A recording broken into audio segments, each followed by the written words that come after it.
नमस्कार, NOKNews.com में आपका स्वागत है। मैं हूं गिरिजेश वशिष्ठ। नई जानकारियां निकाल कर लाते हैं, बहुत सारी रिसर्च करते हैं और पुरानी जानकारियों में से भी ऐसा कुछ धो पहुँच के निकाल के आपको दे देते हैं कि आपको पता चलता अरे ये तो हमें पता ही नहीं था। आज मैं आपके सामने एक ऐसी जानकारी लेकर आया हूं जो आप लगातार जानते हैं लेकिन उसके बावजूद नहीं जानते हैं, क्योंकि आप भूल गए हैं। खबरें बहुत आती हैं, उसमें सब कुछ याद रखना मुमकिन नहीं होता है। जो पेगासस जासूसी कांड हो रहा है, इसके तार कहीं ना कहीं इस सरकार से जुड़े हैं, ये सब जानते हैं। लेकिन इस जासूसी कांड के पीछे कहीं मकसद पीएम मोदी साहब को जो है वो बचाने का तो नहीं है। ये मैं कह नहीं रहा हूँ, मन में एक मेरे सवाल आ रहा है, और जब सवाल आ रहा है तो आपसे साझा कर रहा हूँ। और ये सवाल मेरे दिमाग में क्यों आ रहा है, इसके पीछे बहुत सारे संयोग हैं, इत्तेफाक हैं, और उन सारे संयोग और इत्तेफाकों को मैं आपके सामने रखूँगा और उसके ज़रिए हम ये समझने की कोशिश करेंगे कि इसमें और कौन कौन लोग हो सकते हैं। अगर सरकार नहीं हो सकती, अगर माननीय हमारे सबसे सम्मानीय नेता अगर नहीं हो सकते हैं, तो कौन कौन हो सकता है, इसको जानने की कोशिश करेंगे। इतिहास को खंगालेंगे, तारीख़ों के बीच में जाएंगे और वहाँ पे सत्य अगर दिखेगा तो वो लेकर आएंगे और ये भी बताएंगे कि एक तारीख दूसरी तारीख से और एक कैरेक्टर, एक किरदार दूसरे किरदार से कैसे जुड़ता चला जा रहा है। चैनल को सब्सक्राइब कर लीजिए, बातचीत आगे बढ़ाते हैं। नया स्टिंग लगाया, देखिएगा ज़रा कैसा लगता है।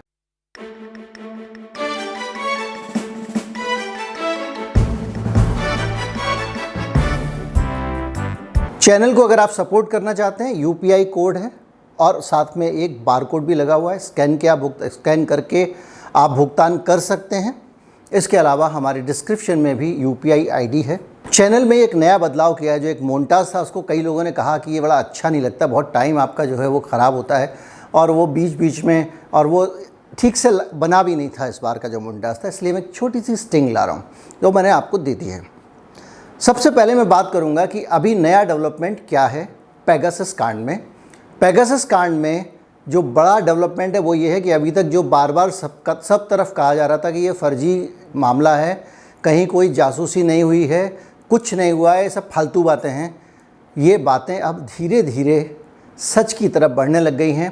और अब खुद पेगासस कंपनी ने बहुत सारे ग्राहकों के अकाउंट लाइसेंस को फ्रीज़ कर दिया है, क्योंकि उसको लगता था कि उसके लाइसेंस का मिसयूज़ हो रहा है। यानी उसने ये माना कि लाइसेंस का मिसयूज़ हो रहा था, जिसको उसको देखने की ज़रूरत है। दूसरी खबर इसमें यह है कि इजराइल की जो सरकार है उसने इस मामले में अब जांच करनी शुरू कर दी है, और बाकायदा वहाँ के मंत्री जो हैं उन्होंने अपनी जांच को लेकर फ्रांस को अपडेट किए हैं। और इस सब के बीच में एक तीसरी खबर जो कन्फर्मेशन हुआ है, जैसे हमारे यहाँ एनआईए है, वैसे फ्रांस की भी एक नेशनल इन्वेस्टिगेटिव एजेंसी है, और उस इन्वेस्टिगेटिव एजेंसी ने 2 पत्रकारों के फ़ोन रिकॉर्ड होने की बात को स्वीकार किया है। और उनका कहना है कि ये जो 2 पत्रकार हैं, इनके फ़ोन पेगासस के ज़रिए रिकॉर्ड किए जा रहे थे। और ये जो फ़ोन रिकॉर्ड किए जा रहे थे, ये बाकायदा वो जो मीडिया पार्ट नाम की कंपनी है, जो संस्था है, जो समाचार पत्र है, उसके दोनों पत्रकार थे। मीडिया पार्ट बहुत एग्रेसिवली एक ख़ास घोटाले की जांच कर रहा था। इन दोनों पत्रकारों का जो नाम है एडवी प्लिनेल और लीगेन ब्रेडॉक्स, इन दोनों पत्रकारों के फ़ोन रिकॉर्ड किए जा रहे थे। ये फ्रांस की इन्वेस्टिगेटिव एजेंसी ने मान लिया है शुरुआती जांच में। अब ये जो दोनों पत्रकार थे, इनका रिश्ता भारत से क्या हो सकता है, ये अगर जानना हो तो आपको थोड़ा पीछे जाना पड़ेगा, 2019 में जाना पड़ेगा, जिन दिनों में ये सारी फ़ोन रिकॉर्डिंग हो रही थी। ये दोनों पत्रकार ऐसे पत्रकार हैं जो लगातार नज़र रखे हुए थे भारत के साथ में जो राफेल डील हुई है, और राफेल डील की रिपोर्टिंग कर रहे थे। जिस पत्रिका में ये काम करते थे उसने भी बहुत सारे खुलासे राफेल को लेकर किए हैं। ये राफेल से एक कनेक्शन इनका निकल के आता है। जब राफेल से ये कनेक्शन निकल के आता है तो आप आगे और सोचते हैं कि भाई कौन कौन सा कनेक्शन है। आपकी बत्ती जलती है तो आपके सामने एक पी चिदम्बरम का बयान आता है, जिसमें वो ये आरोप लगा रहे हैं कि इन दोनों पत्रकारों की जासूसी इसलिए की गई क्योंकि वो जुड़े हुए थे किससे, राफेल की जांच से। पेगासस के लिए जासूसी की जाती है, तो अब आप ये कहेंगे कि फ्रांस में जासूसी हो रही है तो उससे भारत के किसी आदमी का क्या लेना देना हो सकता है। देखिए, पेगासस इंटरनेशनल सॉफ्टवेयर है, ये new world order global citizen type का सॉफ्टवेयर है। इसके ज़रिए आप यहाँ से बैठ के दुनिया का कोई भी एक उनको नंबर दे दीजिए, वो उसको लगा देंगे, उसका डाटा आता जाएगा। उनको क्या करना है, उस नंबर के अंदर कोई एक अपडेट भेज देंगे, आपके मोबाइल में अपडेट आ गया, ऐसा आप इंस्टॉल कर लोगे। आपको भेज देंगे आपकी जो फ्लिपकार्ट है उसमें अपडेट आ गया है, इंस्टॉल कर लोगे, आपको क्या पता। उसके बाद वो सॉफ्टवेयर आपके अंदर इंस्टॉल हो जाएगा। बाद में सॉफ्टवेयर अपने आप चुपचाप काम करेगा, आपको पता नहीं चलेगा। तो वो सॉफ्टवेयर आप दुनिया में किसी के पास भी भेज सकते हो। ज़रूरी नहीं है कि वो आप जो है अपने मोहल्ले वाले को भेज सकते हो, या उसमें भौगोलिक सीमा कुछ नहीं है। हाँ, अमेरिका वाले का नहीं भेज सकते। अमेरिका वाले इजराइल के जो अंकल जी हैं, अंकल सैम कहते हैं ना उनको, तो अमेरिका में के आदमी की अगर जासूसी करने में दिक्कत होगी, इसलिए अमेरिकन सिटीजन की किसी की भी जासूसी नहीं की गई है। ये पेगासस ने पहले भी बयान दे दिया है कि उनकी हम कर ही नहीं सकते, क्योंकि हमारा सॉफ्टवेयर +1 से शुरू होने वाले नंबरों को जासूसी करता ही नहीं। अब वापस आते हैं राफेल पे। तो अब आप देखिए, आइए एक एक करके कौन कौन सा कैरेक्टर है जो इस मामले से जुड़ा हुआ था। अप्रैल महीने में भारत के मुख्य न्यायाधीश के ऊपर एक लड़की कुछ ऐसा आरोप लगाती है, 35 साल की लड़की, जो कहती है कि ये बहुत गंभीर आरोप लगाती है। उस गंभीर आरोप के बाद में उसकी जांच होती है, और उस जांच के बाद में जो है मुख्य न्यायाधीश जो है उस जांच में फंस जाते हैं एक तरह से। फिर वो खुद ही जांच करते हैं, खुद ही उसमें लाइसेंस देते हैं, खुद को कहते हैं कि हाँ भाई नहीं, ये क्लीन चिट देते हैं। दुनिया के इतिहास की अकेली जांच ऐसी शायद मिलेगी। और इस तरह की बहुत सारी चीज़ें आगे बढ़ती जाती हैं। बाद में लड़की की नौकरी भी बहाल हो जाती है, उसके भाई को भी नौकरी मिल जाती है, भाई को भी निकाल दिया था। और अप्रैल में ये लड़की जो है, इसका फ़ोन, इसी लड़की का फ़ोन रिकॉर्ड किया गया जाता होता है, जो लड़की अप्रैल में आरोप लगाती है। और नवंबर में वही मुख्य न्यायाधीश महोदय बहुत सारे किंतु परंतु, आरोप और प्रत्यारोपों के बीच में राफेल का फैसला सुनाते हैं। फैसले पे मैं कोई कमेंट नहीं करूँगा, भारत की सर्वोच्च न्यायालय का सम्मान सर्वोच्च है। कुछ डॉक्यूमेंट उन दिनों द हिंदू अखबार में छपते हैं, और उन डॉक्यूमेंट के बारे में ये हिस्ट्री, ये अनुमान है, और वो ये है कि उस वक़्त रक्षा मंत्री होते थे मनोहर पर्रिकर, जो बाद में गोवा के मुख्यमंत्री थे। उनकी तबीयत ख़राब थी, और राहुल गांधी मनोहर पर्रिकर से मिलने के लिए गोवा जाते हैं।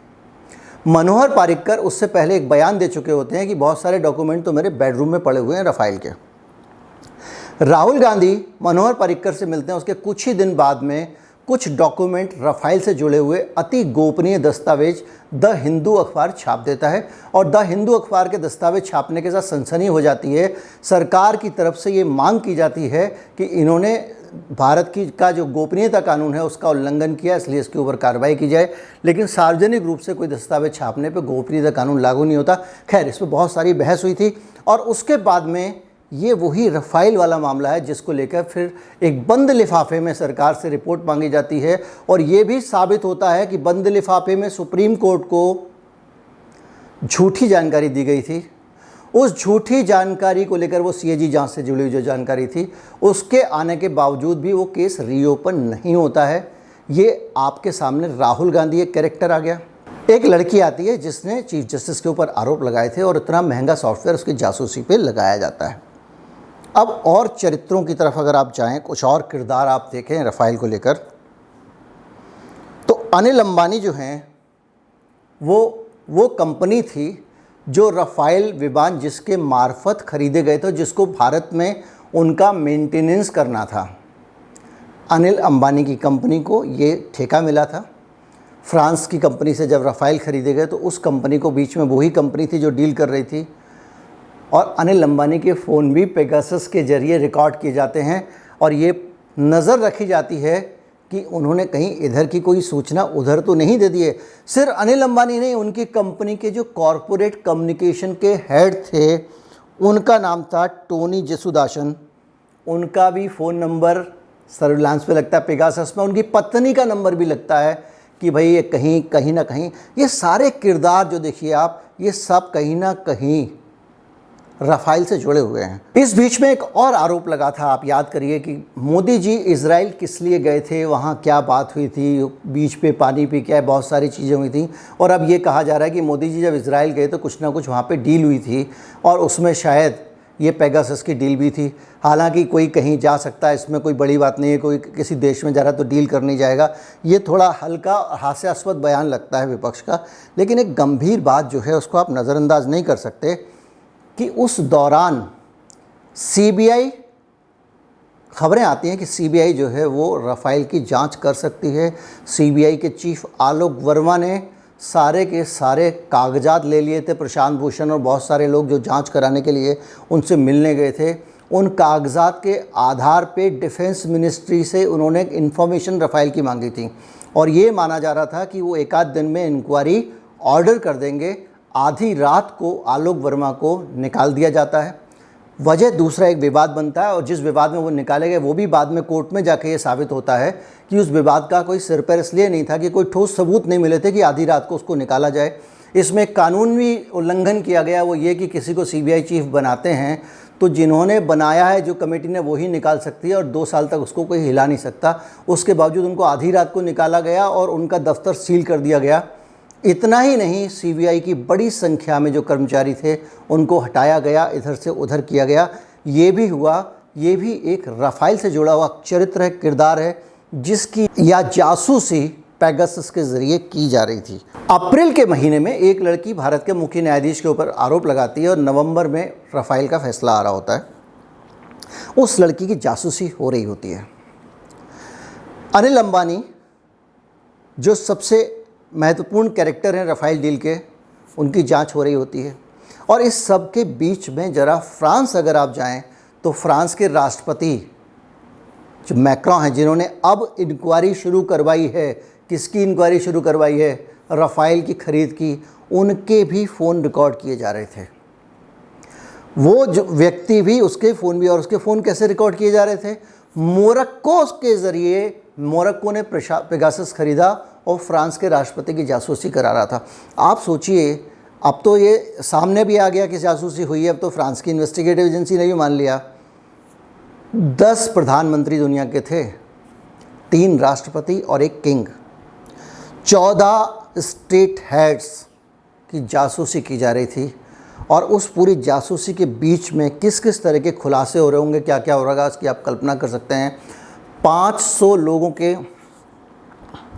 और इस बीच में अगर आप ये पूरी कड़ी से कड़ी जोड़ें तो जहाँ से मैंने वीडियो शुरू किया था, आपका शक वहीं जाएगा। आपको लगेगा कि हो ना हो इसका पूरा कनेक्शन राफेल के साथ में है। और राफेल मामले पर सबसे ज़्यादा अगर किसी को निशाने पर लिया गया तो वो माननीय मोदी जी को लिया गया। और उसी के कारण इस देश में मैं भी चौकीदार वाला नारा चला। और मैं भी चौकीदार का नारा किस नारे की प्रतिक्रिया में आया था वो हम सबसे छिपा हुआ नहीं है। अब मसला ये है कि वहाँ राफेल की दोबारा जांच शुरू हो गई है। पेगासस का कच्चा चिट्ठा निकल के बाहर आना शुरू हो गया है और इस पूरे उस घटनाक्रम के बीच में उम्मीद की जाती है, हालांकि उम्मीद बिल्कुल नहीं है मुझे, कि इस पूरे मामले के जब कच्चे चिट्ठे खुलेंगे तो कोई ना कोई कनेक्शन दोनों का ज़रूर निकलेगा। हमारे देश में बड़े बड़े घोटाले आते हैं और ख़त्म हो जाते हैं।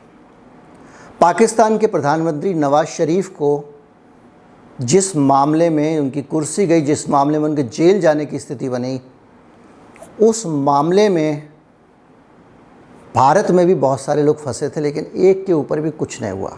वो था पनामा लीक केस। कभी मौका मिला तो पनामा लीक केस पर भी एक वीडियो बनाऊंगा। हो सकता है कि आजकल में मैं बना दूं। उम्मीद करता हूं कि अब आपको एकदम स्पष्ट हो गया होगा कि राफेल के जुड़े हुए कितने कैरेक्टर इस पूरे मामले से जुड़े हुए हैं, पेगासस मामले से। और पेगासस के ज़रिए अगर उन नंबरों को जासूसी की जा रही थी तो हो ना हो सकता है कि उसके पीछे वजह जो है वो राफेल ही रहा हो। उम्मीद करते हैं कि ऐसी वजह नहीं रही होगी। भगवान करे इस देश में करप्शन इतने स्तर पर ना हो। उम्मीद करते हैं कि हमारे सारे नेता ईमानदार निकलें और ये भी उम्मीद करते हैं कि पेगासस का मामला ही झूठा निकले, क्योंकि जब उम्मीद टूटती है तो बहुत तकलीफ़ होती है। नमस्कार, जय हिंद।